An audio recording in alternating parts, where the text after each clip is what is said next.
হিন্দুত্ববাদীদের একটি সংগঠন যার নাম হলো ইসকন। এই ইসকন নামক যে সংগঠন আজ গোটা বাংলাদেশ ব্যাপী নয়, গোটা বিশ্বের মধ্যে যেইভাবে মাথা চাড়া দিয়ে উঠেছে, অতি বিলম্বে বাংলার মুসলমানদেরকে গ্রাস করবে, বাংলার মুসলমানদেরকে হত্যা করবে।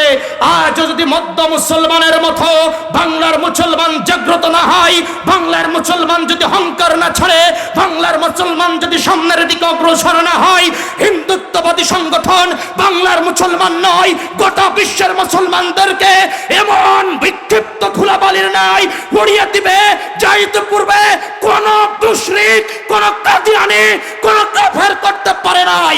আজ আমরা হিন্দুত্ববাদী নয়, গোটা বিশ্বের কাদিয়ানি, কাফের, মুশরিকদের বিরুদ্ধে সমস্ত ষড়যন্ত্রকে নস্যাৎ করা দেওয়ার জন্য প্রস্তুত আছি। যারা যারা হাত তুলে দেখায় তারা তারা নারে তাকবীর। আল্লাহ পাক আমাদেরকে যে মানুষ রূপে সৃষ্টি করলেন, কেন করলেন, উদ্দেশ্য কি? আল্লাহ পাক বলেন, আমি আল্লাহ পাক রব্বুল আলামিন একটি উদ্দেশ্য নিয়ে মানবকে সৃষ্টি করেছি। ওমা খলাকতুল জিন্না ওয়াল ইনসা ইল্লা লিয়াবুদুন। শুধুমাত্র কেবলমাত্র একমাত্র খালেস করে ইবাদত বন্দেগী করার জন্য আমি বনি আদমকে সৃষ্টি করেছি। সুবহানাল্লাহ। কেন সৃষ্টি করলেন, মানব দেহের মধ্যে আল্লাহ কি কি দিয়েছেন সেই সংক্রান্ত আলোচনা করব। সেই কারণে কোরআনে কারিমের আল্লাহ পাক রব্বুল আলামিন যে 6666টি আয়াত দিয়েছেন, এই 6666টি আয়াতের ভিতর থেকে একটি আয়াত, 114টি সূরার ভিতর থেকে একটি সূরার একটি আয়াত তেলাওয়াত করেছি বন্ধুগণ আপনার সামনে। সেই সূরার নাম হলো সূরাতুল মুমিনুন। কোন সূরা? সূরাতুল মুমিনুন। প্রত্যেকে কথা বলবেন। কোরআনের তাফসির মাহফিল। তাফসির মানে কোরআন থেকে আলোচনা হবে, যাতে করে কিছু বাসায় নিয়ে যেতে পারেন, বাড়িতে কিছু নিয়ে যেতে পারেন। কোরআনের শিক্ষা, কোরআনের দীক্ষা কিছু বাড়িতে নিয়ে যেতে পারেন, নিজে শুনে শ্রবণ করে। কিচ্ছা কাহিনী, ঘন্টার পরে ঘন্টা গজল কিচ্ছা কাহিনী শুনবেন। আল্লাহ পাকের কোরআন সামনে করে বলি, বিন্দু পরিমাণ কোনো সওয়াব হবে না। কিন্তু আপনি যদি কোরআন থেকে এক একটি হরফের তাফসীর শোনেন, কথা শোনেন, আল্লাহ পাক আপনাকে কি ফায়দা দিবে জানেন? যেখানে কোরআন থেকে কথা হয়, কোরআনের আয়াতের তাফসীর হয়, আল্লাহ পাক রব্বুল আলামিনের রাসূল বলে তানাজ্জালু আলাইহিমুল মালাইকাতু, ওই জায়গাটা রহমতের ফেরেশতারা বেষ্টন করে নেয়। সুবহানাল্লাহ। এবং ওই জায়গার যারা উপবিষ্ট আছে, বসে আছে, তাদের পিতার নাম ধরে, মাতার নাম ধরে, বংশ পরিচয় ধরে রহমতের, মাগফিরাতের, নাজাতের দোয়া করতে থাকে। সুবহানাল্লাহ। শুধু তাই নয়, অগশিয়ার রহমান, ওই ব্যক্তি আল্লাহ তাআলার কাছে বড় বরকতময় বান্দা হয়ে যায়। সুবহানাল্লাহ। আল্লাহ পাক রব্বুল আলামিন কোরআনে কারীমের মধ্যে বলেন, ওয়াইজা কুরিয়াল কুরআনু ফাসতামিউ লাহু ওয়া আনসিতু লাআল্লাকুম তুরহাবুন। ওয়া মানে এবং ইজা মানে যখন কুরিয়া মানে তেলাওয়াত করা হবে, ওয়াইজা কুরিয়াল কুরআনু ফাসতামিউ, তোমরা শ্রবণ করো, ওয়া আনসিতু, তোমরা চুপ থাকো, নড়াচড়া করো না, উঠাউঠি করো না। যদি করো তাহলে তোমাদের জন্য শাস্তি রয়েছে, আযাবুন শাদীদ, কঠিন শাস্তি রয়েছে। আর চুপি স্বরে বরকতময় কোরআনের তেলাওয়াতের তাফসীর যদি শুনতে পারো, তাহলে ওয়াইদা কুরিয়াল কোরআন ফাসতামিউ লাহু ওয়া আনসিতু লাআল্লাকুম তুরহামুন। তোমার জাগতিক, পারিবারিক, সংসারিক যত সুখ শান্তি যা কিছু লাগে, আমি আল্লাহ পাক বরকত স্বরূপ সবকিছু তোমার উপরে নাজিল করব। সুবহানাল্লাহ। আল্লাহ পাক বলে, ইন্নাল্লাযীনা ক্বালু রাব্বুনাল্লাহু সুম্মা ইসতাকামু তাতানাজ্জালু আলাইহিমুল মালাইকাতু আল্লা তাখাফু ওয়া লা তাহজানু ওয়া আবশিরু বিল জান্নাতিল্লাতী কুনতুম তুআদুন। আর কোরআনের তেলাওয়াত চুপিসারে শুনে যারা বলে, ইন্নাল্লাযীনা যাহারা ক্বালু, যারা বলে রব্বুনাল্লাহ, ও রব্বে কারীম, তোমার কোরআনের তেলাওয়াত শুনলাম, মনোমুগ্ধকর তাফসীর শুনলাম, আমরা বিশ্বাস করলাম লাত, মানত, দুর্গা, সরস্বতী, ভগবতী, কোন ঠাকুর বাকুর আমার মুক্তি দিতে পারে না। রব্বুল রব্বুল আলামিন তুমি পারো। ইন্নাল্লাযীনা ক্বালু, যারা বলল নিশ্চয়ই আমার রব, ক্বালু রব্বুনাল্লাহ, নিশ্চয়ই আমার রব আল্লাহ, আল্লাহ বলেই তারা ক্ষান্ত হলো না। সুম্মাস্তাকামু, তার উপরে ইস্তেকামত করলো, তার উপরে ধৈর্য ধারণ করলো, তার উপরে লৌহ প্রাচীরের মতো দণ্ডায়মান হয়ে দাঁড়িয়ে থাকলো।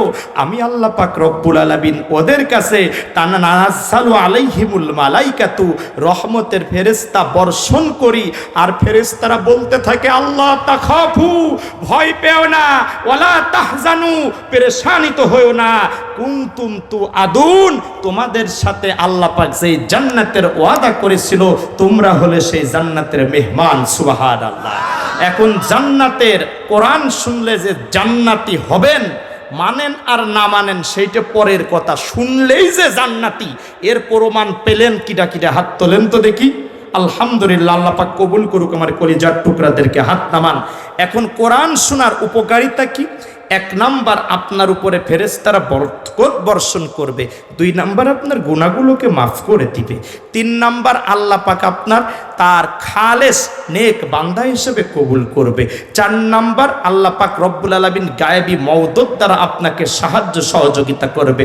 5 নাম্বার, আল্লাহ পাক রব্বুল আলামিন আপনাকে জান্নাতি হিসেবে কবুল করে দেবে। বলেন আল্লাহুম্মা আমিন।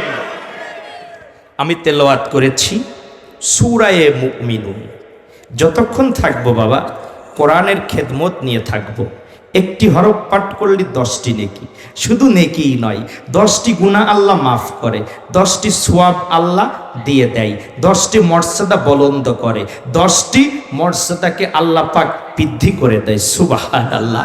তাহলে আমরা বুঝি আর না বুঝি, জানি আর না জানি, যতক্ষণ থাকবো প্রত্যেকটা কথা হবে কোরআন আর হাদিস, আরবি এবং বাংলা দিয়ে রেফারেন্স দিয়ে দিয়ে কথা হবে ইনশাআল্লাহ।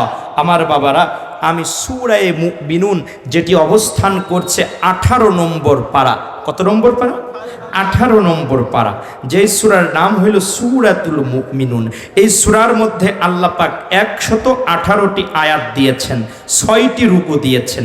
এর ভিতর থেকে আমি 11 নাম্বার আয়াত তেলাওয়াত করেছি। কত নাম্বার? 11 নাম্বার। আল্লাহ পাক কোরআনে কারিমে মানুষের নামে সূরা দিয়েছে, জিনের নামে সূরা দিয়েছে, ইনসানের নামে আল্লাহ পাক সূরা দিয়েছে, আল্লাহ পাক পিপিলিকার নামে সূরা দিয়েছে, আল্লাহ পাক রব্বুল আলামিন পশুর নামে সূরা দিয়েছে, আল্লাহ পাক রব্বুল আলামিন কাফেরের নামে সূরা দিয়েছে, মুমিনের নামে আল্লাহ পাক সূরা দিয়েছে। তো এই কথাগুলো শুনবে কারা জানেন? যাদের দিলের মধ্যে বিন্দু পরিমাণ ঈমান আছে। কি আছে? বিন্দু পরিমাণ ঈমান আছে। ঈমান না হলে কিন্তু বাবা কোরআন সেই জায়গায় ধরে না। এই যে একটা চায়ের কাপ দেখতে পাচ্ছেন, এইটা যদি বুঝাই থাকে তাহলে এর ভিতরে আপনি যতই চা ঢালেন এইটা কিন্তু পড়ে যাবে। পড়ে যাবে না বাবা? আপনার ভিতরে যদি গুনাহ থাকে, অন্যায় থাকে, ইমানে ঘাটতি থাকে, ওই জায়গায় কিন্তু কোরআন ঢুকবে না। ওই জায়গাটা কোরআন ঢুকাতে হলে বাবা আপনাকে একটু খালি করা লাগবে গুনাহ থেকে। আর গুনাহগার ব্যক্তির চোখ থাকে, আল্লাহ পাক রব্বুল আলামিন বলে ওর চোখের উপরে আমি পর্দা ফেলে দিই, আমি ওই ব্যক্তির কর্ণের উপরে আমি আল্লাহ পাক পর্দা ফেলে দিই। ওই ব্যক্তি ওয়ালাকাদ জারানা লি জাহান্নামা কাসীরাম মিনাল জিন্নি ওয়াল ইনসি লাহুম কুলুবুল লা ইয়াফকাহুনা বিহা ওয়া লাহুম আয়ুনুন লা ইয়াবসারুনা বিহা ওয়া লাহুম আযানুন লা ইয়াসমাউনা বিহা উলাইকা কাল আনআম। ওই ব্যক্তির চোখের উপরে পর্দা ফেলে দিই, কানের উপরে পর্দা ফেলে দিই, অন্তরে মোহর মেরে দিই। ওই ব্যক্তি দেখেও দেখতে পায় না, শুনেও শুনতে পায় না, কলব দ্বারা ভেবেও ভাবতে পারে না। আমরা মনে করি যে আলোচক দাওয়াত দিলাম মাহফিল করার জন্য, হুজুর একটু রাজনৈতিক কথা বলবে, ডিজিটাল কথা বলবে, একটু হাসি রঙ্গ দেবে। কিন্তু বাবা এটা মনে করি ঠিক আছে, কিন্তু আমরা সবাই হলাম কবরপুরের যাত্রী, আমরা সবাই হলাম জাহান্নামের আসামি। ওই সমস্ত কথা বাদ দিয়ে কোন কাজটা করলে কবরে আমি মুক্তি পাবো, কোন কাজটা করলে জাহান্নাম থেকে বাঁচতে পারবো, কোন কাজটা করলে পারে আল্লাহ পাকের নৈকট্য প্রাপ্ত বান্দা হতে পারবো, এইটা শোনা বেশি জরুরি না ওই কথাগুলো শোনা বেশি জরুরি? দেখি বলেন তো। আমলের নিয়তে কথা শুনবো ইনশাআল্লাহ। আল্লাহ পাক রব্বুল আলামিন বলেন, আল্লাহ পাক বলে ওয়ালাকাদ খলাকনাল ইনসানা মিন সুলালাতিম মিন তিন, নিশ্চয় আমি আল্লাহ পাক মানুষকে সৃষ্টি করেছি সুলালাত শব্দ থেকে। কি শব্দ থেকে? সুলালাত শব্দ থেকে, সুলালাত শব্দের ব্যাখ্যা কি, সুলালাত শব্দের বিশ্লেষণ কি, সুলালাত কাকে বলে বলেন তো দেখি বাবা। ইনসান শব্দের অর্থ কি? মানুষ। কথাগুলো একটু শোনেন। ইনসান শব্দের অর্থ কি? মানুষ। আর মানুষ শব্দের অর্থ, হ্যাঁ, মানুষ শব্দের অর্থ, ইনসান শব্দ হলো আরবি, ইনসানের বাংলা হলো মানুষ, আর মানুষের বাংলা আমরা তো সবাই মানুষ, কেউ জানি না। জিন শব্দ আরবি, জিনের বাংলা কি? আমরা জিন মানে জিনই জানি, আমরা কোরআন থেকে পিছিয়ে আছি তাই আমরা জানি না। 30, 35, 40, 55 বছর বয়স হয়ে গেছে, আমি যে মানুষ মানুষ বলে দাবি করছি, মানুষ শব্দের অর্থ কি এটাই আমরা জানি না। ইনশাল্লাহ আজকে জানবো। সুবহানাল্লাহ। আল্লাহ পাক রব্বুল আলামিন বলে, আমি আল্লাহ পাক মানুষকে উত্তম রূপে, ওয়ালাকাদ খলাকনাল ইনসানা মিন সুলালাতিম মিন তিন, লাকাদ খলাকনাল ইনসানা ফি আহসানি তাকওয়িম, লাকাদ অবশ্যই নিশ্চয়, খলাকনা আমি আল্লাহ সৃষ্টি করেছি উত্তম রূপে একটা জাতি যার নাম হলো মানুষ জাতি। সুবহানাল্লাহ। এই মানব জাতিকে আমি আল্লাহ পাক একটা জিহ্বা দিয়েছি, ওয়ালিসান ওয়া শাফাতাইন, আমি আল্লাহ পাক মানবকে একটা জিহ্বা দিয়েছি। ওয়ালিসান এই শব্দের ব্যাখ্যা করে মুফাসসির কেরামগণ লিখেছেন, বর্তমান বিজ্ঞান রিসার্চ করে করে বলছে মানবের জিহ্বার মধ্যে আল্লাহ পাক এমন বস্তু দান করেছে যেই জিহ্বা দ্বারা মানুষ 5.5 লক্ষ প্রকারের স্বাদ একসঙ্গে গ্রহণ করার মতো ক্ষমতা আমার আল্লাহ পাক দিয়েছে। সুবহানাল্লাহ। এমন একটি কর্ণ আমার আল্লাহ পাক আপনাদের আমাদেরকে দিয়েছে। মুফাসসির কেরামগণ বলে বর্তমান বিজ্ঞান রিসার্চ করে করে বাহির করছে 14,000 কোটি জন্তু শব্দে যন্ত্রের বস্তু আল্লাহ পাক শোনার মতো কর্ণ আমাদেরকে দান করেছে। সুবহানাল্লাহ। আল্লাহ পাক চোখের মধ্যে যেই বস্তু দিয়েছে, বর্তমান বিজ্ঞান লাকাদ খলাকনাল ইনসানা মিন সুলালাতিম মিন তিন, এই আয়াত গবেষণা করে বর্তমান বিজ্ঞান বলছে মানব দেহের মধ্যে আল্লাহ পাক 2টা চক্ষু দিয়েছে, যেই চক্ষুর মধ্যে আল্লাহ পাক কুচি কুচি রগ দিয়েছে, এই রগগুলি যদি বাহিরে নিয়ে আসা হয় গোটা পৃথিবীটাকে 3 বার পেছানো যাবে এই ছোট ছোট রগ দ্বারা। সুবহানাল্লাহ। আমার আল্লাহ কত বড় দয়ার পরশ। আল্লাহ পাক রব্বুল আলামিন বলে, যেই মানব দেহের মধ্যে আমি আল্লাহ পাক রব্বুল আলামিন দিয়েছি তার শিরা উপশিরা, তার শিরা উপশিরাগুলো দিয়েছি বর্তমান বিজ্ঞান লাকাদ খলাকনাল ইনসানা মিন সুলালাতিম মিন তিন, এই আয়াত গবেষণা করে বর্তমান বিজ্ঞান বলে মানব দেহের মাথার তালু থেকে পায়ের তালু পর্যন্ত যে রগগুলি আছে এই রগগুলি যদি বাইরে বের করা হয় তাহলে 97,000 কিলোমিটার হবে। সুবহানাল্লাহ। শুধু তাই নয়, মানব দেহের শিরা উপশিরার মধ্যে যে রগগুলি আছে এই রগগুলির একটি জয়েন্ট আছে বাবা, যেই জয়েন্টটি হলো মানব দেহে হাড় বা কলব নামক একটি গোষ্ঠের টুকরা আছে, তার সঙ্গে ওই জয়েন্টের মধ্যে যে রগগুলি দেওয়া আছে এই রগগুলি যদি বাইরে বের করে নেওয়া আসা হয় তাহলে এটি 13,000 বর্গ কিলোমিটার হবে। সুবহানাল্লাহ। কোরআন বলেছে 1400 বছর আগে, বর্তমান বিজ্ঞান রিসার্চ করে করে এখন বাহির করছে লাকাদ খলাকনাল ইনসানা মিন সুলালাতিম মিন তিন, এই আয়াতের তাফসীর। এইবার আসেন সামনের দিকে আগাই। এই যে প্রত্যেকটা শিরা উপশিরায় মানব দেহে প্রত্যেকটা শিরা উপশিরায় প্রতি মিনিটে রক্ত সঞ্চালন হয় 70 থেকে 80 বার রক্ত সঞ্চালন হয়। একটা মিনিটের জন্য যদি রক্ত সঞ্চালন বন্ধ হয়ে যায় মানুষ সঙ্গে সঙ্গে হার্ট স্ট্রোক করে।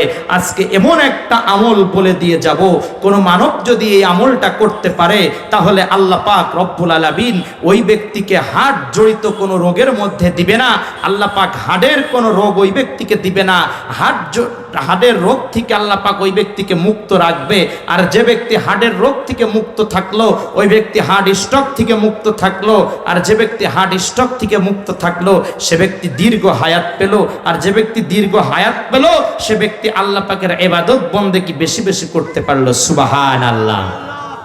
এইবার আসেন, আল্লাহ পাক এই যে আমাদের কাছে মহাগ্রন্থ আল কোরআন দিয়েছে, আমাদের কাছে কোরআন দেওয়ার আগে আল্লাহ পাক রব্বুল আলামিন এই কথাখানা সমস্ত সৃষ্টি জগতের কাছে জিজ্ঞেস করেছিল, আমি যে তোমাদের কাছে মহাগ্রন্থ আল কোরআন দিব, এই কোরআন কি তোমরা নিতে পারবা? এই কোরআন কি তোমরা বহন করতে পারবা? ওয়াস আলুনা কানিল জিবালি, আল্লাহ পাক পাহাড়ের কাছে জিজ্ঞেস করেছিল, ওয়াস আলুনা কানিল মাই, ওয়াস আলুনা কানিল নাহরি, ওয়াস আলুনা কানিল বাহরি, ওয়াস আলুনাকা আনিল আরদি। আল্লাহ পাক সমস্ত সৃষ্টি জগতের কাছে জিজ্ঞেস করেছিল। আল্লাহ পাক রব্বুল আলামিন জিজ্ঞেস করেছিল, সৃষ্টি জগৎ উত্তর দিয়েছিল, রব্বুল আলামিন এই কোরআনের মান সম্মান আমরা রক্ষা করতে পারবো না, আমরা নিতে পারবো না। আল্লাহ পাক দয়ার পরশ হয়ে ওয়াস আলুনাকা আনিন নাসি, মানুষকে জিজ্ঞাসা করলেন, তোমরা কি কোরআন নিবা? মানুষ বললেন, আল্লাহ দেও, আমরা কোরআন নিব। আল্লাহ পাক রব্বুল আলামিন বললেন, জলুমাং জাহুলা, কোরআন চালি, তোরা হলি জাহেল, তোরা হলি জালেম। কারণ কোরআন চালি ঠিকই, কিন্তু কোরআনের শান মান বরকত মহত্ব বড়ত্ব তোরা বুঝবি না। এটা কার কথা? এখনো জবান দিয়ে কথা বাইর হয় না। কথা কার? আল্লাহর। কে বলছেন? একটু জবান খুলে বলেন, কে বলছেন? আল্লাহ বলছেন। এখন কোরআন নিলে কি হবে আর নিয়ে আমাদের করণীয় কি, নিয়ে কি করতে হবে, গোটা বিশ্বের বিস্ময় আল্লাহ পাক মহাগ্রন্থ আল কোরআনের মধ্যে নাজিল করেছে। গোটা বিশ্ব ত্রিভুবনে আল্লাহ যা দিয়েছে সমস্ত তথ্য আল্লাহ পাক একটা কিতাবের মধ্যে দিয়েছে, যার নাম হলো মহাগ্রন্থ আল কোরআন। সুবহানাল্লাহ। আজ বর্তমানে এই কোরআনের পক্ষে থাকলে বিপদ বেশি না কম? কথা বলেন না, বিপদ বেশি না কম? কারণ আপনাদের উপরে তো বিপদ আসেনি মনে হয় এখনো পর্যন্ত। অপেক্ষা করেন, হিন্দুত্ববাদীদের একটি সংগঠন যার নাম হলো ইসকন, এই ইসকন নামক যে সংগঠন আজ গোটা বাংলাদেশ ব্যাপী নয়, গোটা বিশ্বের মধ্যে যেইভাবে মাথা চাড়া দিয়ে উঠেছে, অতি বিলম্বে বাংলার মুসলমানদেরকে গ্রাস করবে, বাংলার মুসলমানদেরকে হত্যা করবে। আজ যদি মধ্য মুসলমানের মতো বাংলার মুসলমান জাগ্রত না হয়, বাংলার মুসলমান যদি অহংকার না ছাড়ে, বাংলার মুসলমান যদি সামনের দিকে অগ্রসর না হয়, হিন্দুত্ববাদী সংগঠন বাংলার মুসলমান নয়, গোটা বিশ্বের মুসলমানদেরকে এমন বিক্ষিপ্ত ধুলাবালির নাই উড়িয়ে দিবে, যাইতে পূর্বে কোন মুশরিক, কোন কাদিয়ানি, কোন কাফের করতে পারে নাই। আজ আমরা হিন্দুত্ববাদী নয়, গোটা বিশ্বের কাদিয়ানি, কাফের, মুশরিকদের বিরুদ্ধে সমস্ত ষড়যন্ত্রকে নস্যাৎ করে দেওয়ার জন্য প্রস্তুত আছি। যারা যারা হাত তুলে দেখায় তারা তারা নারে তাকবীর। আল কোরআনের আলো, আল কোরআনের আলো ঘরে ঘরে বহুত জ্বালিয়েছে। 15 বছর এই স্লোগান দিয়েছেন, আল কোরআনের আলো ঘরে ঘরে জ্বালো, ঘরে ঘরে জ্বালো। আল কোরআনের আলো ঘরে ঘরে এবং জ্বালানো হয়েছে, যার কারণে রংপুরের আবু সাইদ রক্তাক্ত হয়েছে, যার কারণে মুগ্ধর মতো লোক রক্তাক্ত হয়েছে, যার কারণে আল্লামা সাইদি রক্তাক্ত হয়েছে, শত শত আলেম উলামাদেরকে জেলের কারারুদ্ধ করা হয়েছে, আয়না ঘরের মধ্যে রাখা হয়েছে। আমরা কোরআনের আলো আর ঘরে জ্বালাতে চাই না। কোরআনের আলো যদি জ্বালাতে হয় একটা জায়গায় জ্বালাতে হবে, সংসদের মধ্যে, ঠিক কিনা? আল কোরআনের আলো, আল হাদিসের আলো, আল হাদিসের আলো। সুপ্রিয় উপস্থিতি, হুজুররা বর্তমান বাংলাদেশে যে কত বড় সংকট মুহূর্তে ছিল, গত 15 বছর হুজুর হন নাই, তাইতে বুঝতে পারেন নাই। যদিও না হন, মনে করবেন আপনার গ্রামের মসজিদের ইমাম সাহেব শুক্রবারে যখন বাবা নামাজ পড়ায়, নামাজ আদায় করে, গোটা গোলকনগরবাসীকে নিয়ে নামাজ আদায় করে, ইমাম সাহেবকে অপমান করা মানে হলো গোটা গোলকনগরবাসীর অপমান করা। তার মানে একটা হুজুরকে তোমরা ধরেছো, তোমরা স্লোগান দিয়েছিলে হুজুর ধর, হুজুর মার, হুজুর দিয়ে নাস্তা কর। পরবর্তীতে আমরা দেখেছি ওই স্লোগান কাজ হয়নি। বাংলার মুসলমান যখন এক হয়ে অহংকার তুলেছে, ভারতের দাদা বাবুদের কাছে বলতে তোমরা বাধ্য হয়েছিলে, ঠিক কিনা? অতএব আজকের আলোচনা খোলাসা আলোচনা। আলোচনা যদি হয় কোরআন দিয়েই হবে, আলোচনা যদি হয় ইসলামের আলোচনাই হবে। অতএব কোন সকিনা, জরিনা, মর্জিনা আর বাধা দিতে পারবে না। বাধা দিয়ে দেওয়ার চেষ্টা করলে বাংলার মুসলমান তুলা ধুলা করে ছেড়ে দেবে। বহুত বাধা দিয়েছ। আমরা আলোচনা করতে যেতাম কোরআন দ্বারা, দরদ মাখা হৃদয় দিয়ে মানুষদেরকে বুঝাতাম। আমাদেরকে দিয়েছিলে জঙ্গিবাদ অপরাধী। আমরা কোরআন দ্বারা মানুষদেরকে ডাকতাম ইসলামের দিকে, ভালো কাজের দিকে। আমাদেরকে বানিয়েছিলে পাকিস্তানি রাজাকার। আমির হামজা সাহেব জেলে ঢোকার আগে ওনার সঙ্গে এক মাহফিলে নাস্তা করছিলাম। নাস্তা করতে করতে বলছি, হুজুর আমার মুক্তিযোদ্ধার কার্ডটা এখনো হলো না। বলছে আপনার মুক্তিযোদ্ধার কার্ড মানে? আমি বলছি আপনি 30 বছর বয়সে যদি রাজাকার হতে পারেন, তাহলে আমি 25 বছর বয়সে মুক্তিযোদ্ধা হব না কেন? মাথায় টুপি দিলেই বানাইতো রাজাকার, গায়ে লম্বা জানামা দিলেই বানাইতো রাজাকার। আজকে কোথায়? আজকে বাংলাদেশ স্বাধীন হয়ে গিয়েছে, মুক্ত বাতাসে কোরআনের পতাকা উড়ছে।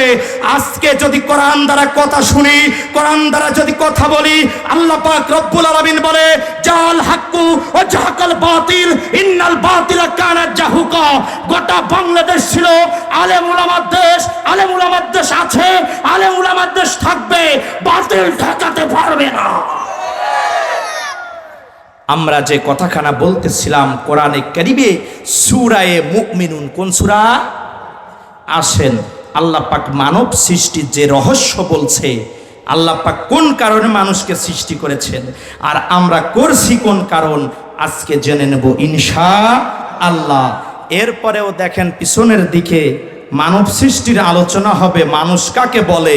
যারা শুনবে তারা বসে থাকবে, আর যারা মানব না, মানব হায়ওয়ানের নাটেক, অর্থাৎ মানব বস্তু যার উপরে আছে ভিতরে নেই, তারা দাঁড়াই থাকবে। এখন পিছনের দিকে দেখেন তো কারা দাঁড়াই আছে, আর আমি এর থেকে নিচে আর নামতে পারলাম না। বন্ধুগণ আসেন কোরআন দ্বারা কথা হবে। সূরা মুমিনুন কোন সূরা? সবাই বলেন কোন সূরা? সূরা মুমিনুন। মুমিন অর্থাৎ মুমিনের কি কি গুণাগুণ হবে, মুমিন কাকে বলে, মুত্তাকিন কাকে বলে, আল্লাহ পাক মুমিনুনের মুমিনের গুণাগুণ দিয়ে একটি সূরা কমপ্লিট করেছেন, যেই সূরার নাম হলো সূরা মুমিনুন। পৃথিবীতে বহুত ধর্ম আছে। আজ বর্তমান পৃথিবীতে 4500 ধর্ম আছে, 1250টি ধর্মগ্রন্থ আছে। হিন্দু ভাইদের যতগুলো ধর্মগ্রন্থ আছে, গীতা, বাইবেল, মহাভারত, বেদ, রামায়ণ, ঋগ্বেদ, সামবেদ, যজুর্বেদ, অথর্ববেদ, স্মৃতি, শ্রুতি, মনুসংহিতা, রাজভোগ, কালীভোগ, রামপুরাণ, দুর্গাপুরাণ, যতগুলো ধর্মগ্রন্থ আছে, সমস্ত ধর্মগ্রন্থের মধ্যে মন্ত্র আছে 44,441টা মন্ত্র আছে। পড়িয়ে পড়িয়ে বলছি, শুনে বলছি না। কষ্ট লাগছে বাপ? গত বছর 5টা ছেলে, 5টা হিন্দুর ছেলে এই হাতে কালেমা পড়ে মুসলমান হয়েছে। আলহামদুলিল্লাহ বলবেন না? আপনাদের কি হিংসে হইল নাকি যে আমাদের ছেলের হাতে 5টা ছেলে কালেমা পড়েছে, ওরে আমার হাতে না? আল্লাহ পাক রব্বুল আলামিন কবুল করেছে, আমার মতো নগণ্য জঘন্য বান্দাকে তাই হয়েছে। আমি যেখানে জুম্মা পড়াই, আমার মসজিদ কমিটির সেক্রেটারি সে বসা আছে, ওখানে জিজ্ঞেস করে দেখেন, একটা নবমুসলিম ইসলাম কবুল করার কারণে 80 বিঘা সম্পত্তি ছেড়েছে। বাপের জমিদার ছিল, বাপদাদারা সেটা ছেড়ে দিয়েছে, একটা বস্তু গ্রহণ করেছে, তার নাম হইল দিন ইসলাম। সেই ছেলেটা বলেছে আমার জীবন চলে যাক, তবু আমি ইসলাম ছাড়বো না। ইসলামের পথে আমার মৃত্যু হয়ে যাক, তবু আমি ইসলাম ছাড়বো না। ভ্যান কিনেছে, ভ্যান চালিয়ে খাই, ভ্যানের ব্যাটারি কেনার মতো তার কোনো পয়সা নাই। আমার কাছে বলল, আমি বললাম আচ্ছা আপনার ব্যবস্থা করে দেব। সেক্রেটারি সাহেবকে বললাম, উনি বললেন যা লাগে আমরা করে দেবো। আলহামদুলিল্লাহ। মুসলমান মানুষ হয় ব্যবহার দিকে, সত্যতা যাচাই বাছাই করে মুসলমান হয়, আর মুসলমান খ্রিস্টান হয় টাকার লোভে। বর্তমান দেখবেন, আপনারা দেখেছেন সোশ্যাল মিডিয়ার মাধ্যমে, আমাদের একজন ভাই সাইফুল ইসলাম আলিফ নাম করে, বাংলাদেশে যেখানে 95% মুসলমান আর 5% হলো সংখ্যালঘু হিন্দু, বৌদ্ধ, খ্রিস্টানেরা, কত বড় দুঃসাহস! আমাদের মুসলিম ভাইদেরকে পিটিয়ে গরুর মতো জবাই করেছে। গতকালকে ফেসবুকের মধ্যে দেখলাম মানিকগঞ্জে একটা মাদ্রাসার উস্তাদকে এই ইসকন নামক সন্ত্রাসী দলরা পিটিয়েছে। এত বড় সাহস কোথায় পায়? বরং একটা কারণে সাহস পাই, বাংলার মুসলমান এখনো জাগিনি। মুসলমান কখন জাগবে? যখন জাগবে তোমরা ধুতি খোলার সাহস পাবা না। মুসলমান যখন জাগবে টিকলি খোলার সাহস পাবা না। মুসলমান যখন জাগবে ঠাকুরের কোলের মধ্যে পালাতে সাহস পাবা না। অতি বিলম্বে বাংলাদেশ থেকে বিতাড়িত করা হবে, ঠিক কিনা? কারণ হিন্দুত্ববাদী সংগঠন বর্তমানে যেভাবে নির্যাতন শুরু করেছে এটা নতুন কিছু না। এই নির্যাতন ছিল 800 বছর আগে। রাজা গৌর গোবিন্দ এই নির্যাতন করেছিল। এই নির্যাতনের বিরুদ্ধে শাহজালাল আমিনী রহমাতুল্লাহি আলাইহি অহংকার তুলেছিল, যে অহংকারের মাধ্যমে রাজা গৌর গোবিন্দর প্রাসাদ থরথর করে কেঁপে ধ্বংস হয়ে গিয়েছিল। এই অহংকার তুলেছিল বগুড়ার জমিনে শাহ সুলতান মাহিসাওয়া রহমাতুল্লাহি আলাইহি। যেই অহংকারের বিরুদ্ধে মুসলমানরা কথা বলেনি, হিন্দুরা কথা বলেছিল। কেন এই কাজ করা হচ্ছে? আল্লাহ পাক রব্বুল আলামিন দেখিয়ে দিয়েছিল মাহিসাওয়ার শাহ সুলতান বলকি রহমাতুল্লাহি আলাইহির মাধ্যমে। বগুড়ার জমিনে পরশুরাম নামক হিন্দু রাজা যখন নির্যাতন শুরু করলো, বলখের বাদশাহ শাহ সুলতান বলকি মাহিসাওয়ার আগমন করলেন মৎস্য পিঠে সওয়ার হয়ে।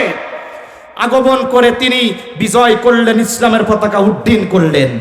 ওইদিকে যখন হিন্দু রাজা মুসলমানদের উপরে নির্যাতন নিপীড়ন শুরু করলো, ওই জায়গায় ফিরোজ শাহর আমলে ওই জায়গায় তখন সিপাহসালার নাসিরউদ্দিনের আগমন হলো। এই দিকে আমাদের এই খুলনার এই সাইডে আগমন করলেন। আল্লাহ পাক রব্বুল আলামিন যুগে যুগে ওলি আল্লাহদেরকে পাঠিয়েছিলেন বঙ্গদেশে হিন্দুত্ববাদীদেরকে দমন করার জন্য। আজ ওলি আল্লাহরা বিদায় নিয়েছে, হিন্দুত্ববাদীরা মাথা চাড়া দিয়েছে। ওলি আল্লাহরা আসুক বা না আসুক, বাংলার মুসলমান যেইভাবে ব্রিটিশদেরকে তাড়িয়েছিল, বাংলার মুসলমান যেইভাবে পাকিস্তানি হানাদার বাহিনীদেরকে তাড়িয়েছিল, বাংলার মুসলমান যেইভাবে যুগে যুগে যুগে যুগে বাতিলদেরকে তাড়িয়েছিল, হিন্দুত্ববাদী এই সংগঠনের মোকাবেলা বাংলার মুসলমান করবে কিনা? আমার মুসলমান ভাইরা, এবার আসেন কোরআনের তাফসীরের দিকে চলে যাই। আজকে গোটা বিশ্বের মধ্যে মুসলমান লাঞ্ছিত, অপমানিত, নিপীড়িত একটা জাতি, তার নাম হইল মুসলিম জাতি, মুসলমান। আমরা শুধু আমাদের পরিচয় জানি না, আমরা ভুলে গিয়েছি আমাদের বদরের ইতিহাস, আমরা ভুলে গিয়েছি আমাদের উহুদের ইতিহাস, আমরা ভুলে গিয়েছি আমাদের খন্দকের ইতিহাস, আমরা ভুলে গিয়েছি আমাদের যুদ্ধের ইতিহাস। সেই কারণে আজ মুসলমান জাতি, বাঘ যখন নিজের পরিচয় জানে না বিড়ালের কাছে নত হয়, আর বিড়াল যখন নিজের পরিচয় জানে তখন সে কুকুরের সাথে লড়াই করতে প্রস্তুত হয়। আমরা মুসলমান জাতি বিড়ালের জাতি নয়। সিংহের মতো গর্জন যখন দিব, তোমাদের মতন বিড়াল, মেসি বিড়ালরা পালাতে বাধ্য হবে, ঠিক কিনা? আজ দেখেন, দেশ স্বাধীন হওয়ার পরে আমরা মুসলমানরা কত বড় ধৈর্যশীল, কত বড় উদার মনের মানুষ। আমরা মুসলমানের কিছু কিছু বাচ্চারা আমরা দেখেছি, ছেলেরা হিন্দুদের মন্দির পাহারা দিয়েছে। ওরা সংখ্যালঘু জাতি, ওদের জন্য কোনো কষ্ট না হয়। ওরা সংখ্যালঘু জাতি, ওদের জন্য কোনো চাপ না আসে। ওরা সংখ্যালঘু জাতি, ওদের জন্য কোনো নির্যাতন না হয়, কষ্ট না হয়। দিয়েছে মুসলমানরা মূর্তি পাহারা, দিয়েছে মুসলমানরা মন্দির পাহারা, আর তার বিনিময় প্রতিদান দিয়েছে মুসলমানদের জবাই করে। আমরা যে মানুষ, আল্লাহ পাক কি বলেছে এই সম্পর্কে আমরা জানবো। নিজে নিজের পরিচয় জানলে আল্লাহ পাকের পেতে সহজ হয়ে যাবে, আমল করতে সহজ হয়ে যাবে। আসেন তাফসীরের দিকে চলে যাই। আল্লাহ পাক রব্বুল আলামিন বলে সূরা মুমিনুনের মধ্যে আল্লাহ পাক জানান, ওয়ালাকাদ খলাকনাল ইনসানা মিন সুলালাতিন মিন তিন। আমি আল্লাহ পাক রব্বুল আলামিন মানুষদেরকে সৃষ্টি করেছি মাটির নির্যাস থেকে। কি থেকে?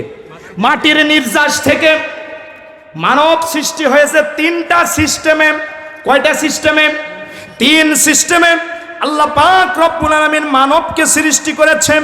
আল্লাহ পাক রব্বুল আলামিন যখন আদম আলাইহিস সালাতু ওয়াস সালামকে সৃষ্টি করেন, আল্লাহ পাক বলে মাটি হলো তিন প্রকার। মাটি কয় প্রকার? মাটি হলো তিন প্রকার। একটা হলো আটল মাটি, একটা হলো বালি মাটি, আর একটা হলো দোআঁশ মাটি। মাটি হলো তিন প্রকার। আমি আল্লাহ পাক মানবকেও সৃষ্টি করেছি তিন প্রকারে। যখন আমি আল্লাহ পাক রব্বুল আলামিন আদি পিতা আদম আলাইহিস সালামকে সৃষ্টি করলাম, আদি পিতা আদমকে আমি সৃষ্টি করলাম মিন তিনিন লাজেম, আটাল মাটি দ্বারা আমি আল্লাহ পাক বনি আদমকে অর্থাৎ আদি পিতা আদমকে সৃষ্টি করলাম এঁটেল মাটি দ্বারা। কি মাটি দ্বারা? এঁটেল মাটি দ্বারা। এঁটেল মাটি দ্বারা বনি আদম সৃষ্টি।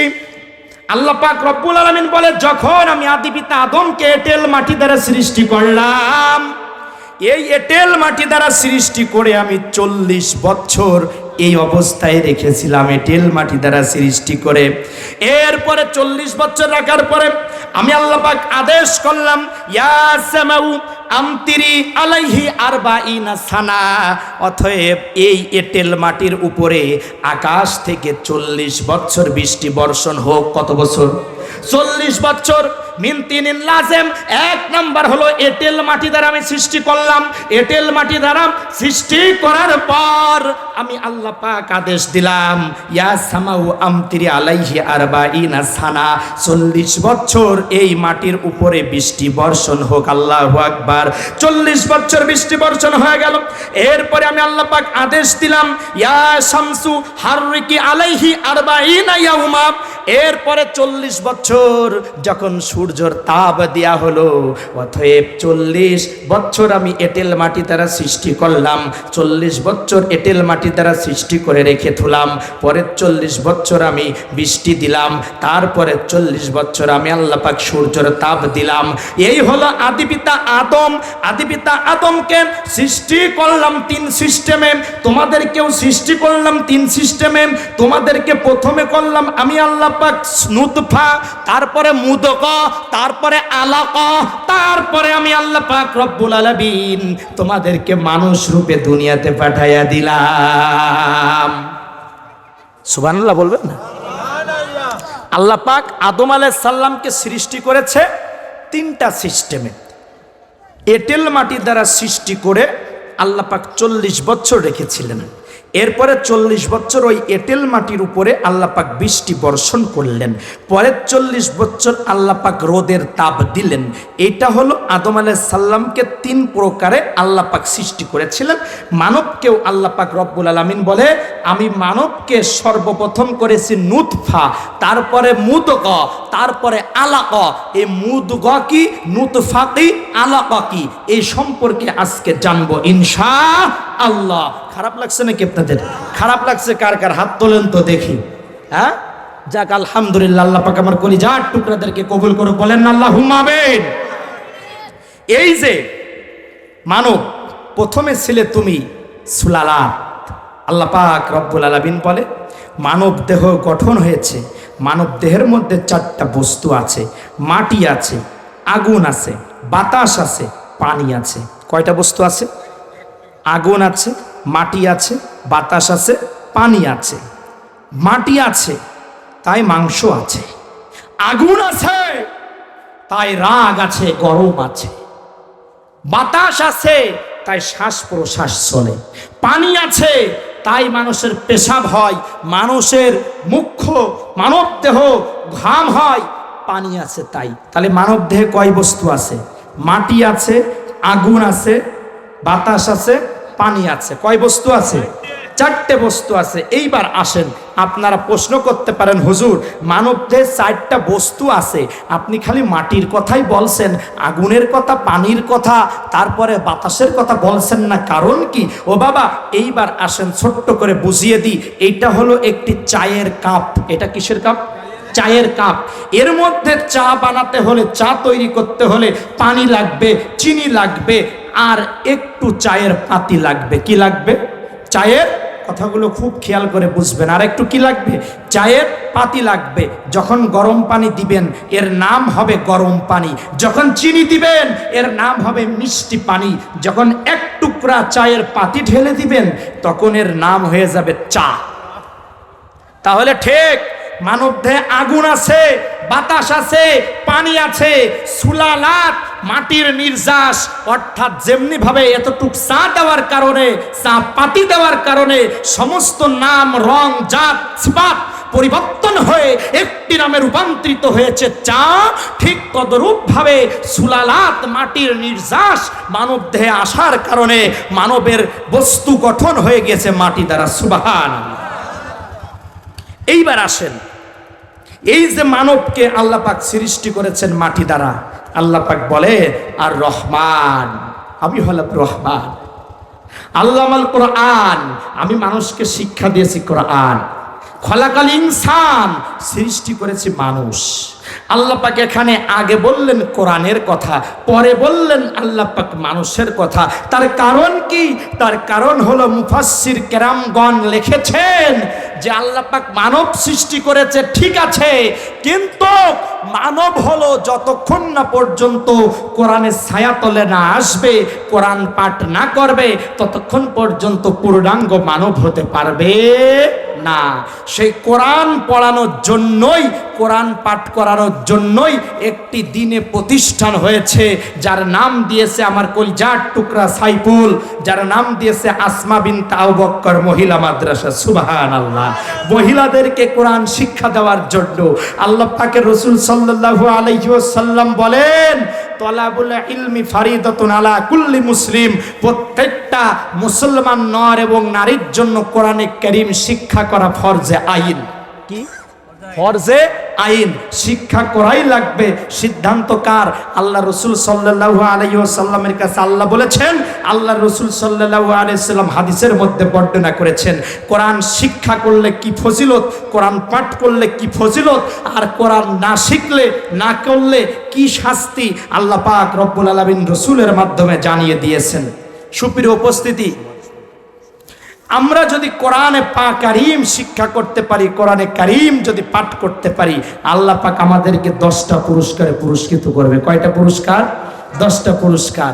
আমরা যদি নাও পাই, আমাদের সন্তানদেরকে যদি শিক্ষা দিতে পারি, আল্লাহ পাক কাল কিয়ামতের দিন আমাদের মাথায় এমন 2টা নূরের মুকুট পরিয়ে দিবেন যা সূর্যের আলোর থেকে অধিক আলোকিত হবে। সুবহানাল্লাহ। আল্লাহ রাসূল সাল্লাল্লাহু আলাইহি ওয়াসাল্লাম বলেন, যে ব্যক্তি কোরআন শিখলো আর ওই কোরআন শিক্ষা অনুযায়ী আমল করলো, ফাহাল্লালা হালালাহু ওয়া হারামা হারামাহু, আল্লাহ পাক রব্বুল আলামিন কাল কিয়ামতের দিন ওই ব্যক্তিকে 10 জন ব্যক্তির সুপারিশ করার দায়িত্ব দিয়ে দিবে। সুবহানাল্লাহ। ওই ব্যক্তি যখন জান্নাতের মধ্যে ঢুকে যাবে, জান্নাতের মধ্যে ফেরেশতারা স্লোগান দিতে দিতে নিয়ে যাবে, তখন ওই ব্যক্তি জান্নাতের গ্রাব ধরে ধরে কান্দন করবে। তখন আল্লাহ পাক রব্বুল আলামিন জিজ্ঞেস করবে, ওরে কোরআনের হাফেজ কান্দো কেন, ওরে কোরআনের আলেম কান্দো কেন? তখন ওই ব্যক্তি ডাক দিয়ে বলবে, রব্বুল আলামিন, দুনিয়াতে আমার মা আছে, দুনিয়াতে বাবা আছে, দুনিয়াতে কাকা আছে, দাদা আছে, নানা আছে, নানি আছে, আমি এদেরকে না নিয়ে জান্নাতের মধ্যে প্রবেশ করব না। আল্লাহ পাক রব্বুল আলামিন ডাক দিয়ে বলবে, হাফেজ রে, দুনিয়াতে তোর বাবা আছে, ভাই আছে, দাদা আছে, দাদি আছে, নানি আছে, নানি আছে, আমি আল্লাহ পাক আজকে তোকে সুযোগ করে দিলাম, তোমার যার যার ইচ্ছা তুমি সুপারিশ করে জান্নাতের মধ্যে নিয়ে যাও। আল্লাহ রাসূল ডাকতে বলেন, যে ব্যক্তি কোরআনের হাফেজ হলো, আল্লাহ পাক রব্বুল আলামিন কিয়ামতের দিন বলবে, ইকরা, তেলাওয়াত করো, পাঠ করতে থাকো, পড়তে থাকো, আর জান্নাতের এক একটা তালার মধ্যে উঠতে থাকো। আল্লাহ পাক রব্বুল আলামিনের কোরআনে কারীম থেকে যখন সূরা ফাতিহার তেলাওয়াত শুরু করবে, আলহামদুলিল্লাহি রাব্বিল আলামিন প্রথম তালায় হাফেজ সাহেব উঠে যাবে। যখন বলবে আর রহমানির রহিম, দ্বিতীয় তলায় উঠে যাবে। এইভাবে করতে করতে 6666টা তালার উপরে যখন কোরআনের হাফেজ বসে থাকবে, তাকাইয়া দেখবে ওই যে দুনিয়াতে মা ছিল বাবা ছিল, কত কষ্ট করে তাকে হাফেজ বানাইছে, আলেম বানাইছে। আল্লাহ পাক রব্বুল আলামিন ওই পিতার মাথার উপরে এমন একটি আল্লাহ পাক রব্বুল আলামিন মুকুট পরায় দিয়েছে, জামিলিয়াতুত তাসুন। আল্লাহ পাক এমন একটি সূর্য, এমন একটি মুকুট পরায় দিয়েছেন, যেই মুকুটটার আলো, যেই মুকুটটার উজ্জ্বলতা সূর্যের উজ্জ্বলতার থেকে অধিক হয়ে গিয়েছে। সুবহানাল্লাহ। মায়ের দিকে তাকাইয়া দেখবেন, যেই জলম দুঃখিনী মা কষ্ট করে তাকে আলেম বানিয়েছে, হাফেজ বানিয়েছে, ওই মায়ের মাথার উপরে আমার আল্লাহ এমন একটি নূরের মুকুট পরায় দিয়েছেন, যেই নূরের মুকুটটা হলো আল্লাহ পাক রব্বুল আলামিনের সূর্যের আলোর থেকেও আরো দ্বিগুণ আলোকিত। ওই হাফেজ তখন জান্নাতের মধ্যে ঢুকে যাবে। আল্লাহ পাক রব্বুল আলামিন সমস্ত নিয়ামত ওই হাফেজ সাহেবকে খাওয়াবে, দেয়াবে। হাফেজ সাহেব ডাক দিয়া বলবে, রব্বুল আলামিন সমস্ত নিয়ামত পেয়েছি, দুনিয়াতে আর কোন নিয়ামত বাকি আছে? আল্লাহ পাক রব্বুল আলামিন ওই সময় আল্লাহ পাক হাফেজকে, জি নারে তাকবীর, আল কোরআনের আলো, আল হাদিসের আলো, আজকের মাহফিল, নারে তাকবীর। সুপ্রিয় উপস্থিতি, মেহমানকে বসে রেখে কথা বলা হয়তো বেয়াদবি হয়ে যাবে, আমি আর সামনের দিকে আগাবো না। আমি ছোট্ট কয়েকটা কথা বলে ইনশাল্লাহ শেষ করে দেব, ইতি টানবো। আজকে আমরা তেলাওয়াত করেছি সূরা মুমিনুনের 11 নম্বর আয়াত, ওয়ালাকাদ খলাকনাল ইনসানা মিন সুলালাতিন মিন তিন। আল্লাহ পাক রব্বুল আলামিন মানুষকে যে কি দিয়ে সৃষ্টি করেছেন, কিভাবে সৃষ্টি করেছেন, সেই আলোকে আজকে আমাদের আলোচ্য বিষয় ছিল। কতটুকু কিভাবে সৃষ্টি করেছেন সংক্ষিপ্ত আকারে আমরা অবগত হতে পেরেছি। আল্লাহ পাক রব্বুল আলামিন আমার ভাইদেরকে কবুল করুক, যেন পূর্ণাঙ্গভাবে অবগত হতে পারে, বলে আলহামদুলিল্লাহ। মানব তখনই পূর্ণাঙ্গ হয়, তখনই পূর্ণতা পায়, যখন সে কোরআনের শিক্ষা তার দিলের মধ্যে ধারণ করে। কোরআনের শিক্ষা যার মধ্যে আছে সেই হলো কামিলিয়াতুন নাস, সেই হলো কামিলিয়াতুন নাস, সেই হলো পূর্ণাঙ্গ মানব। আর যার ভিতরে কোরআনের শিক্ষা নাই, নাকিয়াতুন নাস, সে হলো অপরিপূর্ণ মানব। অতএব কোরআনের শিক্ষা দরকার নাই কার কার? হাত তোলেন তো দেখি। এর সাচ্চাচার লোক তুমি, কোরআনের শিক্ষা দরকার নাই। কোরআনের শিক্ষা ব্যতীত নামাজ হবে না, কোরআন ব্যতীত জান্নাতে যাওয়া যাবে না, কোরআন ব্যতীত নিজের ঈমান পরিশুদ্ধতা অর্জন করবে না। অতএব আপনাদের কাছে আমার উদাত্ত আহ্বান থাকবে যে আমাদের যেহেতু সন্তানদের মাদ্রাসা আছে বিভিন্ন জায়গায়, আমাদের মহিলা মাদ্রাসা খুব কম, মহিলাদেরকে দিনের দাওয়াত দেওয়ার দরকার বেশি। কারণ মহিলাদের পেটটা হলো একটি ফর্মা, যার মধ্যে যে ফর্মাটা যত ভালো থাকবে, যে দেহটা যত ভালো থাকবে, আল্লাহ ওই পেটের মধ্যে আল্লাহ পাক রব্বুল আলামিন কোরআনের হাফেজ দান করবে, আলেম দান করবে, আল্লাহর ওলি দান করবে। আর কোরআনের হাফেজ আলেম দুনিয়াতে যত বেশি হবে, আল্লাহ পাক রব্বুল আলামিনের ইচ্ছায় দুনিয়ার থেকে ফিতনা ফাসাদ দ্রবিত হয়ে যাবে, গোটা পৃথিবী শান্তিময় হয়ে যাবে। সুবহানাল্লাহ। এই জন্য আপনাদের কাছে আমার উদাত্ত আহ্বান থাকবে, আপনাদের ছোট বাচ্চাদেরকে আপনারা এই মাদ্রাসাতে ভর্তি করবেন, দ্বীনের শিক্ষা দেবেন, দ্বীনের শিক্ষা দিবেন, দ্বীনের তালিম দিবে। আল্লাহ পাক যেন আমার কলিজার টুকরা ভাইদেরকে কবুল করে, বলেন আল্লাহুম্মা আমিন। যেভাবে সংক্ষিপ্ত করে, আসলে সময় সংক্ষিপ্ত হলে আলোচনা ভেঙে নিলে আলোচনা হয়ও না, আলোচনা গুছানোও যায় না। তারপরে আমরা যতটুকু জানলাম, এখানে যারা বসা আছেন সকলেই আমার গ্রামের মানুষ, আমার কলিজার টুকরা ভাইদের জন্য আমি দিল খুলে, প্রাণ খুলে, মন খুলে দোয়া করি। এইভাবে যেইভাবে আজকে আমরা বসে আছি, এইভাবে যেন আমরা জান্নাতের মধ্যে বসতে পারি, এতটুকু দোয়া আপনাদের জন্য করলাম। রাজি আছেন যারা? আল্লাহুম্মা আমিন বলেন তারা। সুপ্রিয় উপস্থিতি, ছোট্ট একটি কথা বলে শেষ করে দিব। বলেছিলাম একটি আমল করলে পারে হার্ট জড়িত কোনো সমস্যায় ভুগবেন না। এই হার্টটা হলো, হার্টের মধ্যে আল্লাহ পাক যে ছোট্ট ছোট্ট রগ দিয়েছে, 13,000 কিলোমিটার বর্গ কিলোমিটার হবে রগগুলো বাহির করলে। এর মধ্যে আল্লাহ পাক 70 থেকে 80 বার রক্ত সঞ্চালন করে। প্রত্যেকটা হার্টের উপরে আল্লাহ তাআলার নাম খোদিত আছে।